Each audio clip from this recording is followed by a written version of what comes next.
Efetivamente, o tema é fascinante. Nós vamos fazer uma análise um pouco breve para ensejar o debate. Memória e tempo são duas unidades difíceis de se encontrar numa compreensão única. Há várias possibilidades de entender memória e tempo, porque há um tempo que é linear, passado, presente, futuro, e é uma realidade mental que ela é atemporal. Quando lidamos com a memória pode funcionar numa análise temporal ou atemporal, linear ou fora do espaço-tempo, aonde nós podemos capturar registros que nos deixam absolutamente perplexos de ver o quão o universo é belo e o quanto o homem é fascinante. Porque a memória, ela tem um substrato físico, neurológico, neuronal. Nós temos 100 bilhões de neurônios, aproximadamente. E com o tempo, nós perdemos em torno de 10 bilhões, o que enseja um decréscimo quantitativo, mas necessariamente não qualitativo, se os neurônios que ficam, eles vão compensando a ausência dos que morrem ao longo do tempo. A memória, ela é um fato muito curioso, porque a despeito de perder 10 bilhões de neurônios, nós podemos manter a memória, se temos uma vida ativa, se temos uma vida dinâmica. Porém, se temos uma vida preguiçosa, indiferente à curiosidade, ao uso intelectual, e se moralmente somos pessoas desavisadas, nós corremos o risco de comprometer o centro frontal, que se responsabiliza pela nutrição energético e espiritual de todo o sistema neurológico, do sistema nervoso central, e corremos o risco de começar a esquecer. Começamos, portanto, a experimentar um envelhecimento interior da memória por conta da incompetência das células, que nós não conseguimos ativá-las por um estilo de vida. Mas a memória, ela, a princípio, fora dada a sua concepção cerebral com Broca. Quando Broca estabeleceu na face ventral, frontal esquerda do cérebro, uma lesão que gerou uma afasia e que Broca, cujo nome do cientista ficou configurado a zona em que ele descobriu, caracterizando que uma lesão naquela zona tinha deixado um paciente afásico, ficou conhecido como centro de Broca. Pensava-se que a fala estava adstrita ao centro de Broca. Aos poucos, com os estudos da neurologia e com o advento das neurociências, foi se percebendo que é muito mais complexo o funcionamento do cérebro, de que ele não tem um ponto de funcionamento, ele não tem uma área de funcionamento específica, única, de que ele tem uma rede de conexões que fazem com que as nossas potencialidades possam ser expressas, de que a fala, ela tem uma série de outros componentes na nossa estrutura do sistema nervoso central para que a voz seja articulada com volume, com grau, com velocidade, e, portanto, não é um pontozinho. Depois foi se podendo perceber e se descobrir, através de Karl Pribban, um neurologista que se fundamentou numa tese de David Bohm, que o universo, um físico, David Bohm, que o universo é um quadro holográfico, um sistema holográfico, e de que nós somos um holograma do universo. Nós somos um ólon do holograma do universo. A visão do holograma foi lançada para a neurologia com Karl Pribban, na década de 60 do século passado. Justo em 1966, ele propôs essa perspectiva de que o cérebro não funciona, a memória, num ponto, ele funciona holograficamente. A memória está distribuída holograficamente. E ele se fundamentou nos estudos de um biólogo chamado Leslie, que, na Flórida, fez análise com os ratos que seguiam os corredores de um labirinto, e ele foi, depois do condicionamento, ele foi lesando os cérebros dos ratos. E, a despeito de ir lesando o cérebro do rato, os ratos continuavam mantendo a direção dentro do labirinto. Como se a estrutura toda do rato tivesse se apercebido, estivesse dominada por aquele aprendizado. Ele também considerou, Pribban, esse neurologista, de que a efetiva pesquisa feita com as salamandras, onde se pegava os cérebros da salamandra e se trocava o esquerdo para o direito para o esquerdo, e a salamandra continuava funcionando normal. Então, eles resolveram inverter o cérebro, continuava normal.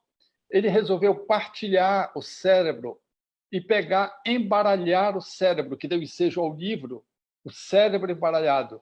E a salamandra, depois de cicatrizada, continuava funcionando.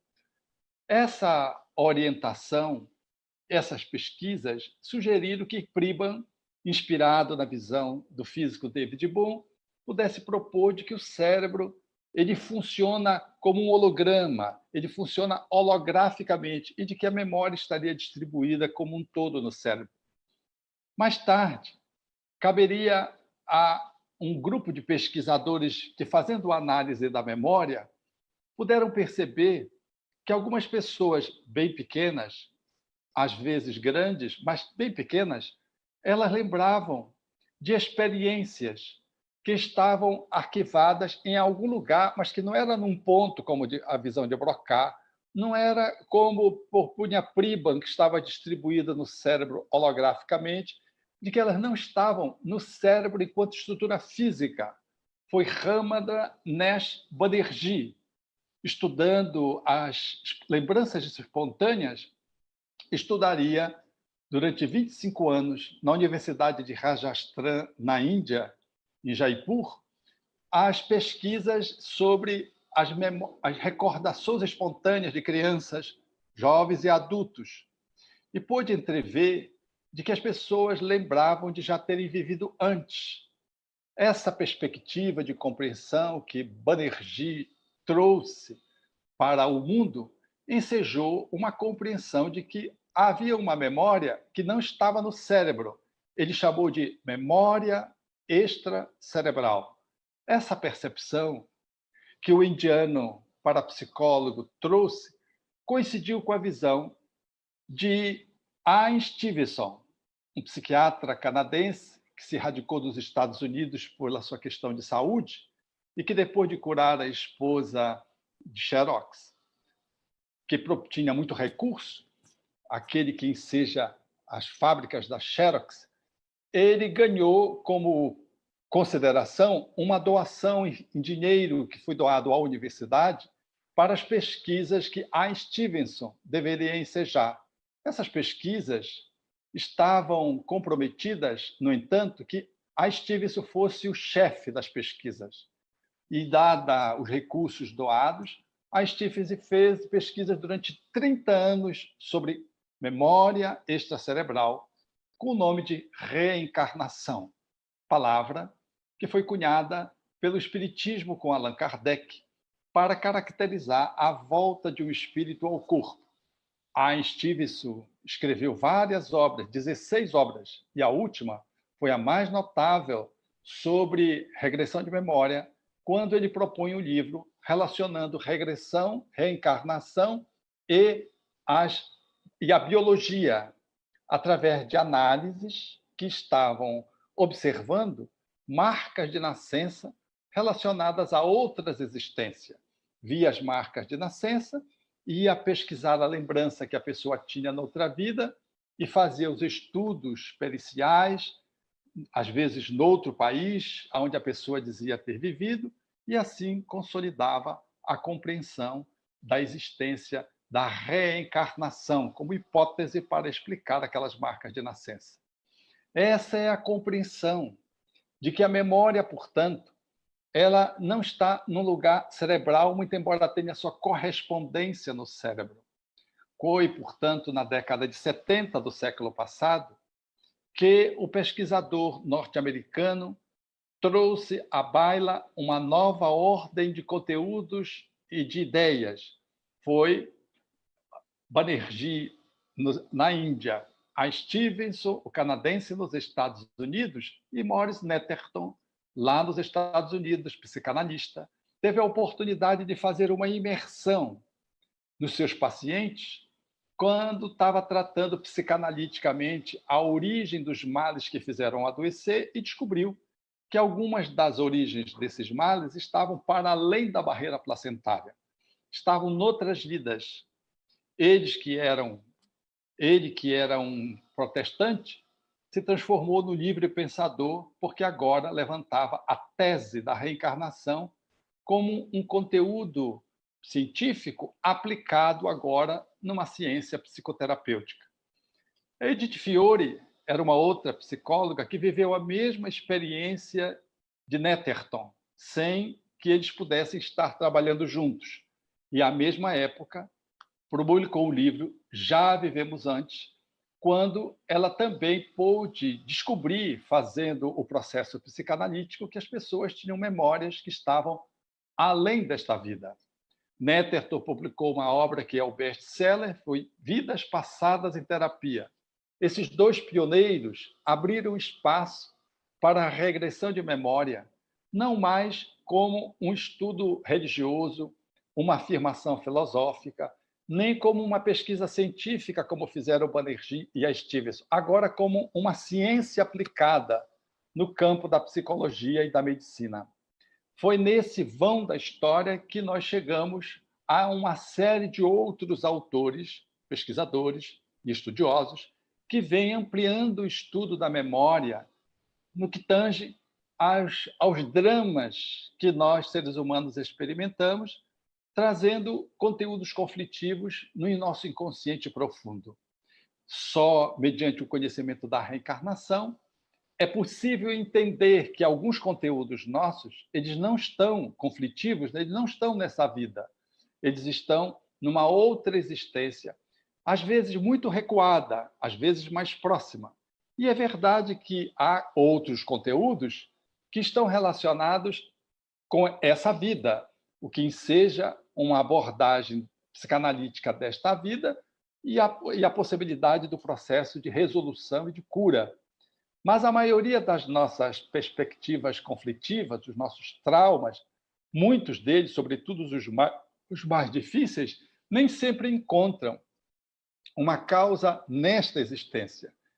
Se faz o mergulho e se percebe que alguns desses conteúdos repousam em experiências anteriores, em vidas anteriores, e que fatos dessa vida acordam essas experiências, elas como que se empilham.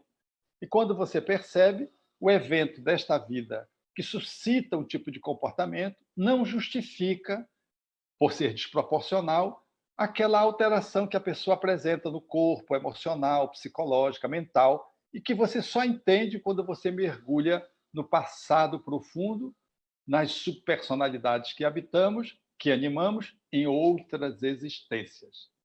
É assim que nós vamos podendo perceber que o ser humano é muito complexo, de que nós não somos um só, nós somos um espírito e que temos muitas vivências dentro de nós mesmos.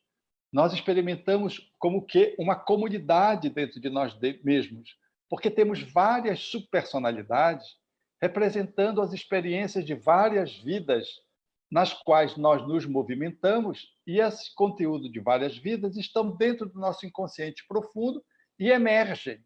Se são experiências saudáveis, elas surgem como aptidões, como possibilidades, como genialidades, como habilidades inatas, como dons.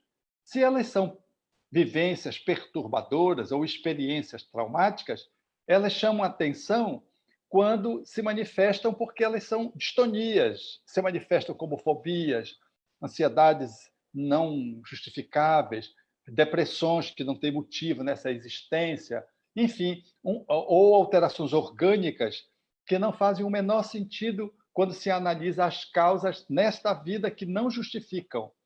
Então, quando você mergulha no passado, você vai se dar conta de que há subpersonalidades internamente e que essas subpersonalidades são elas que trazem essa subversão à nossa harmonia do hoje, perturbando a nossa saúde física, ou emocional, ou psicológica, ou mental, com consequências espirituais. O Espiritismo é uma doutrina que olha o ser humano considerando a reencarnação. E numa filosofia de que você nasce, renasce várias vezes e progride sempre, o Espiritismo trouxe uma compreensão da memória que está bem alinhada com a neurociência e com essas pesquisas de alguns pesquisadores, que ainda são muito poucos, que tratam a memória como sendo uma memória extracerebral, ou seja, uma memória que faz parte da pessoa, independente do cérebro, e que se faz expressar nessa vida através do cérebro. E esse olhar do Espiritismo trouxe uma compreensão de que, quando nós renascemos, o cérebro, a despeito de ser uma matéria biológica muito sensível, ele é demasiadamente grosseiro para expressar o que vai no perispírito, que é o nosso corpo espiritual, que funciona como se fosse um backup, um estoque de todas as nossas memórias anteriores. Quando o perispírito se vincula ao corpo, na formatação dele inicialmente, lá na concepção, formando o sistema nervoso central ali nos 2 primeiros meses, e depois apenas o seu processo de desenvolvimento e maturação, conta-se, portanto, que o perispírito conecta-se com o cérebro e sofre um apagamento dessas lembranças, o que nos enseja, todos que vivemos na Terra, experimentar as vidas anteriores através de tendências, impulsões, inclinações, mas não temos recordações muito claras. Temos habilidades inatas, temos pulsões instintivas que às vezes são muito caracterizadoras da área ou do que fizemos no passado, mas nós não temos ainda com clareza o que foi que fizemos com detalhes. Eles ficam velados pelo cérebro, que é muito grosseiro, em relação ao perispírito, que é o arquivo onde repousam todas as nossas memórias. Os espíritos benfeitores assinalaram que essa metodologia fazia parte da natureza como expressão da sabedoria divina. E quando Kardec pergunta aos espíritos, na questão 392 do Livro dos Espíritos, acerca de pelo que nós esqueceríamos do passado, os espíritos mostram que isso é um jeito da natureza e de que o espírito, ao esquecer do passado, ele era mais senhor de si. Ou seja, se nós lembrássemos do passado, assim, espontaneamente, e todas as pessoas, nós nos emboletaríamos, nós nos confundiríamos com as experiências anteriores. Há coisas que a gente faz nessa vida que a gente tem vontade de apagar. Há muitas coisas que acontecem conosco que a gente diz assim: se eu pudesse esquecer isso. A gente não esquece, porque viveu, está nessa vida. Mas elas foram tão dolorosas, seja pelo que fizeram conosco, seja pelo que nós fizemos com o outro, que a gente gostaria de passar a borracha, gostaria de apagar. Há situações nessa vida, que às vezes elas são tão intensas, tão dolorosas, que a gente desmaia. O desmaiar é a desconexão de uma realidade que é muito dura. Muitas coisas que acontecem na nossa infância, a gente apaga de tão doloroso que é. E fica, se foi uma violência sexual, afetiva, emocional, química, que sofremos quando nós éramos nos primeiros anos de vida, a gente bloqueia. Às vezes é uma violência sexual, lá com 10 anos, a gente esquece, recalca, reprime, porque a gente não consegue viver com o tamanho daquela dor. E só vai lembrar depois que vai crescendo, lá num dia, aquela memória brota, aquela lembrança emerge, porque ela está disponível apenas bloqueada nessa vida, ela emerge, porque ela começa a nos atrapalhar na existência. começa a impedir da gente fazer uma caminhada mais fluida. Então, os espíritos assinalam de que o esquecimento nos deixa mais senhor de si, ou seja, a gente traz o que é importante para evoluir. São tendências, inclinações, impulsões, habilidades inatas, para podermos avançar. Se fizermos uma análise consciencial, nós lograremos experimentar, saber em que áreas nós acertamos ou erramos. Basta consultar essas inclinações naturais que nós trazemos, todos trazemos. Também os espíritos assinalam que, se nós lembrássemos do passado, das coisas positivas, nós correríamos o risco de nos fixar nelas. Por exemplo, se soubéssemos de um grande amor, nós correríamos o risco de ficar grudados nesse grande amor.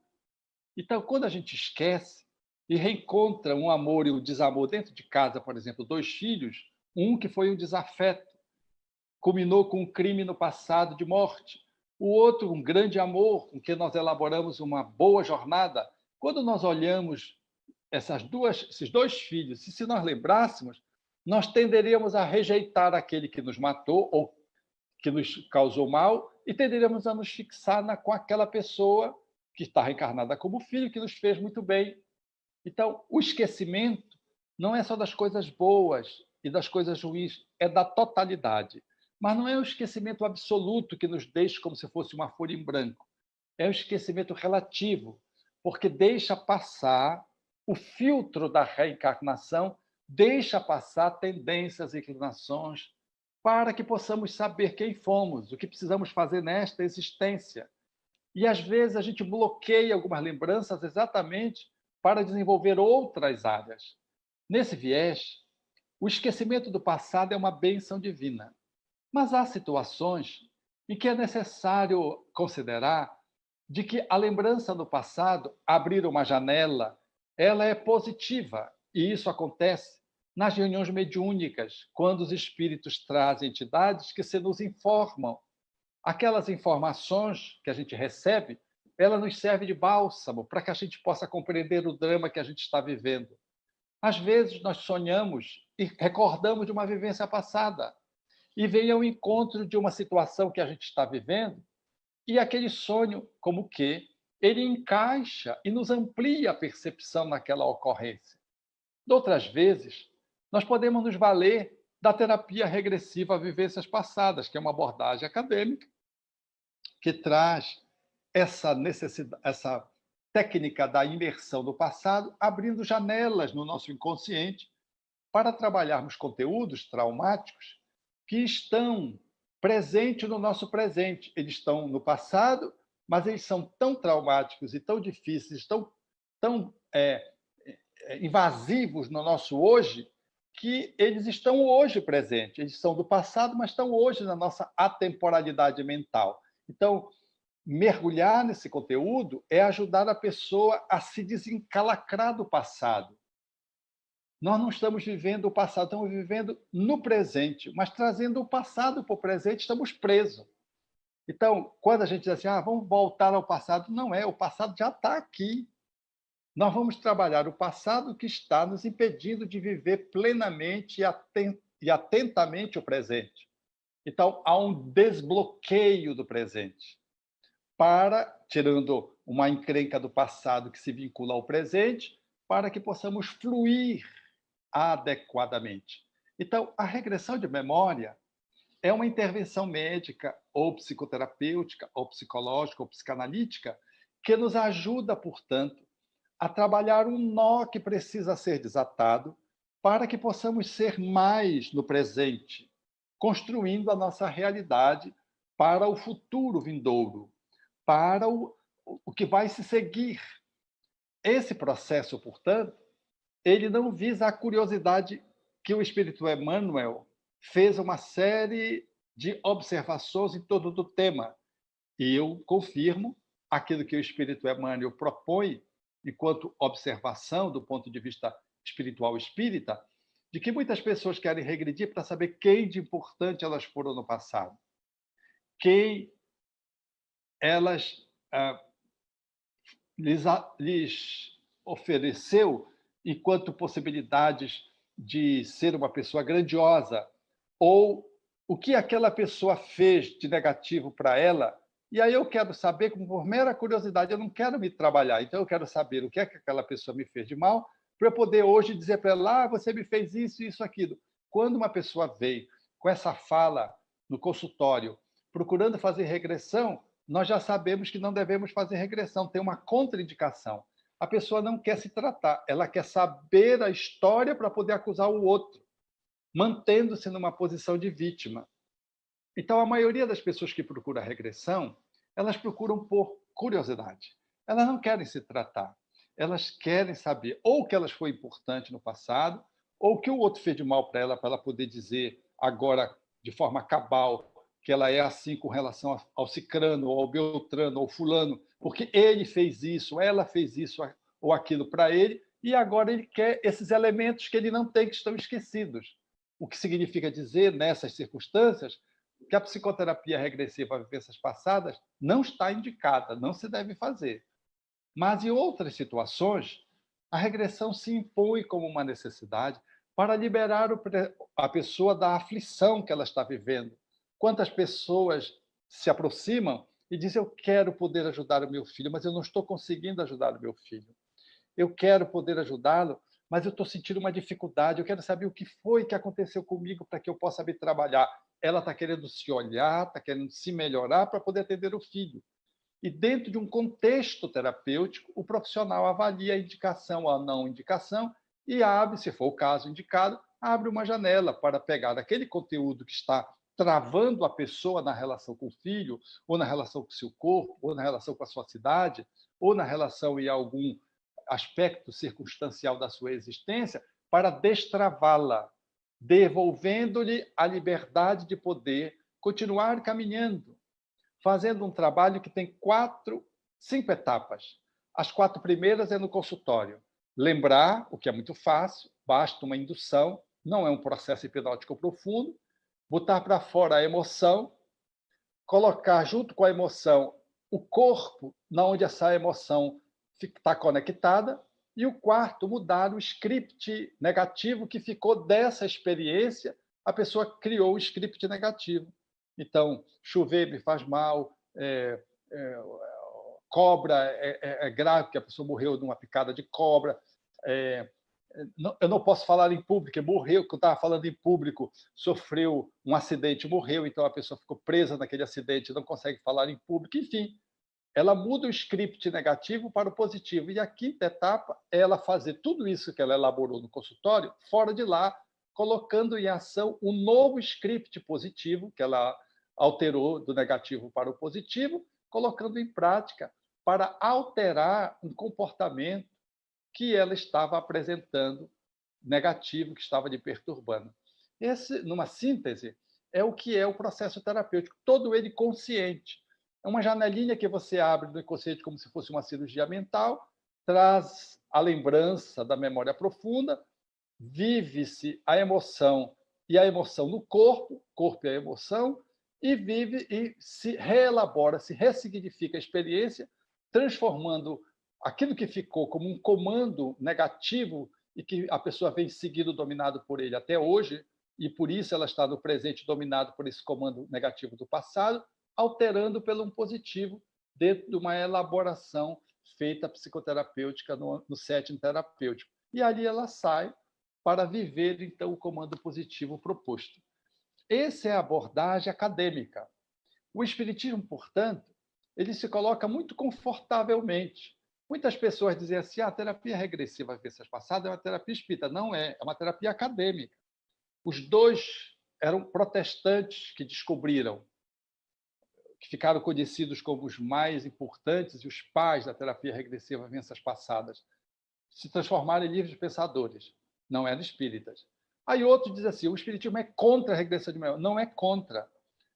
Alguns querem que a terapia seja espírita e outros dizem que o espiritismo é contra. O espiritismo também não é contra a regressão de memória, como ele não é contra nenhuma ciência. Ele caminha de par com a ciência, como diria Allan Kardec.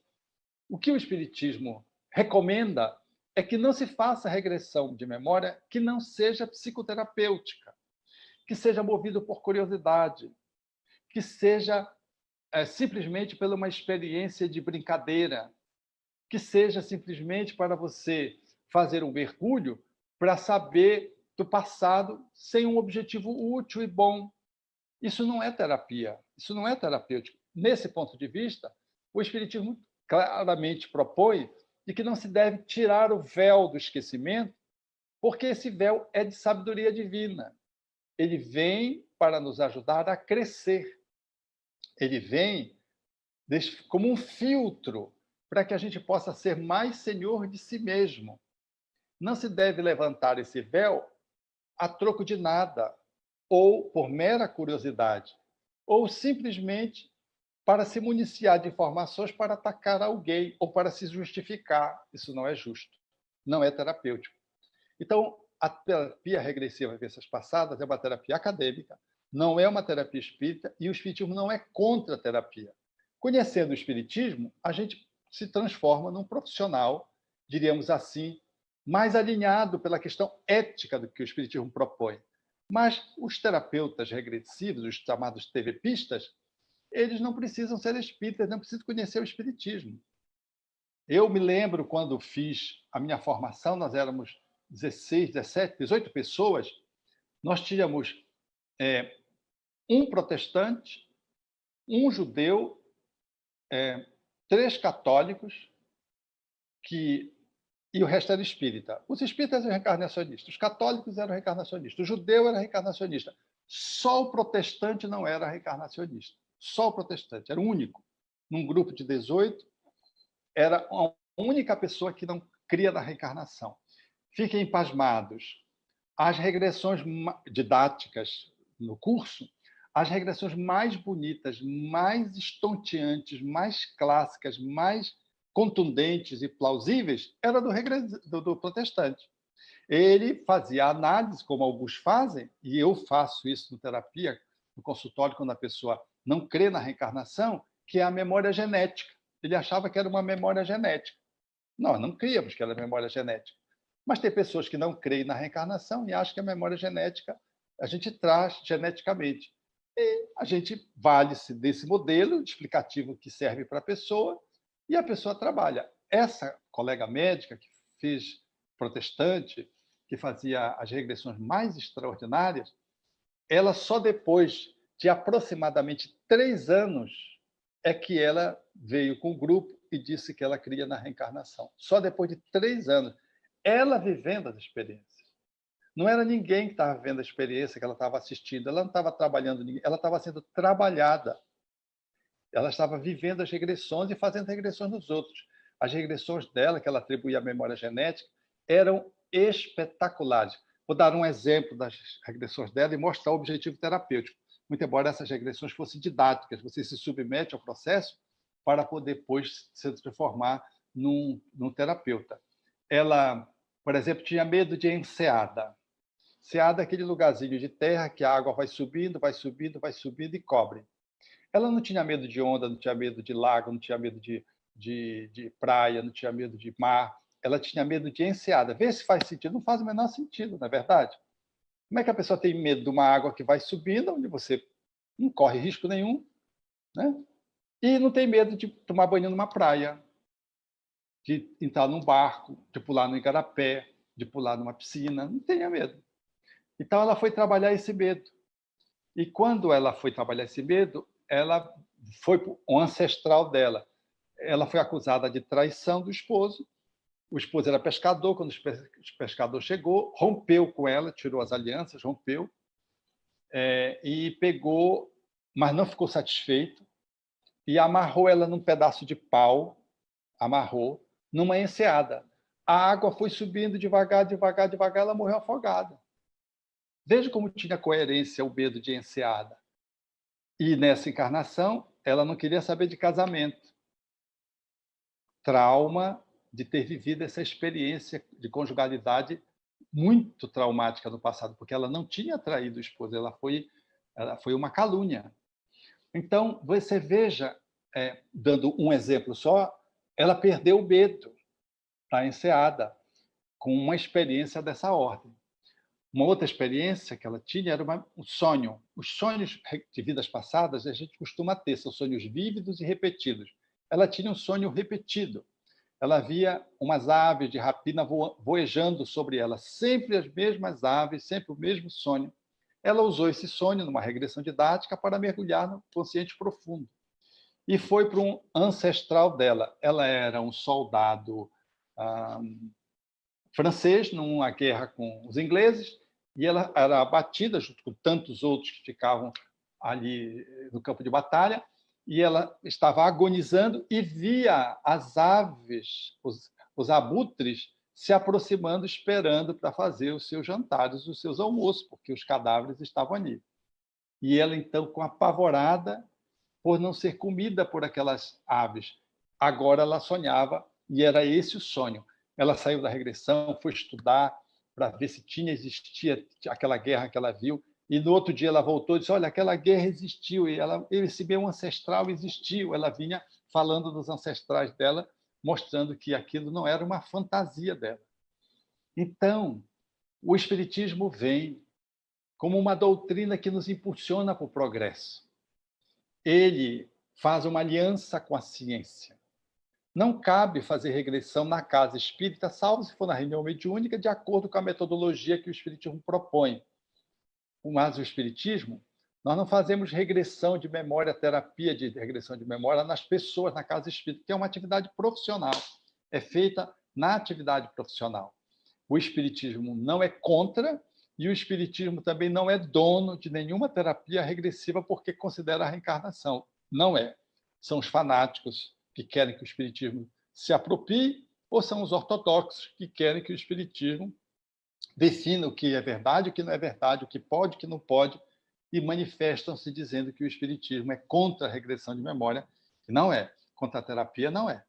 Então, esse alinhavo dá uma visão da temática fascinante, e eu tenho 1000 exemplos para compartilhar com vocês, porque trabalho nessa área, e quero dizer da alegria de poder compartilhar com vocês essas reflexões singelas, mas de coração.